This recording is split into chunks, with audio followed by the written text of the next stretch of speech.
menenangkan ketegangan tersebut dan menyatakan jika kiper dari musuh cukup kuat. Mendengar itu, saya pun menolak perkataan Aiku karena sebagai penyerang mereka harus bisa mencetak angka. Dengan sombong saya menegaskan jika seorang penyerang seperti Sendo malah lebih lemah daripada gelandang penyerang seperti Said.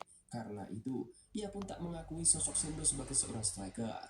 Aiku pun menjawab jika seperti itu mereka harus mempertanyakan ada beberapa striker di Jepang yang bisa diakui. Saya pun menjawab jika pertandingan ini merupakan penentuannya. Bersamaan dengan itu, Aiku lalu menenangkan Sendo dan menasihati agar ia tak melewatkan kesempatannya sebagai seorang striker. Sedangkan di sisi lain, Gagamaru merasa kesal meskipun ia bisa menepis serangan pertama, tetapi ia tak bisa menepis bola dari Sae, hingga Aryu pun memberikan pujian padanya. Niko saja masih merasa heran, meskipun dalam kondisi sulit seperti sebelumnya, Sae masih saja bisa menjebol gawang. Selain itu, karena permainan pola pikir Sae, timnas U20 juga.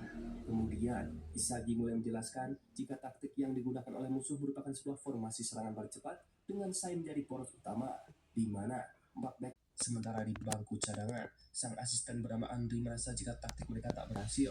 Karena itu, ia kembali mempertanyakannya pada Ego. Ego pun nampak menenangkan Andri dan menjelaskan berbagai macam kemungkinan yang harus pemain lakukan.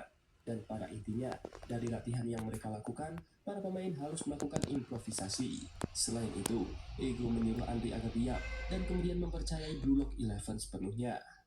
Singkat waktu, kick off kembali dimulai, di mana saat bola berada di kaki Isagi, ia kembali berpikir bagaimana cara mereka bisa melewati. Tapi ia kembali mengingat perkataan Din untuk terus melihatnya. Karena itu Isagi berniat mengosongkan pikiran negatifnya. Lalu ia harus berfokus pada permainan sosok Rin, yang mana mereka berdua nampak melakukan passing 1-2 dan berhasil melewati musuh, di mana combo Rin Isagi terus saja membuat musuh bingung dengan gerakan mereka yang sangat sulit dibaca. Hingga sesaat, para defense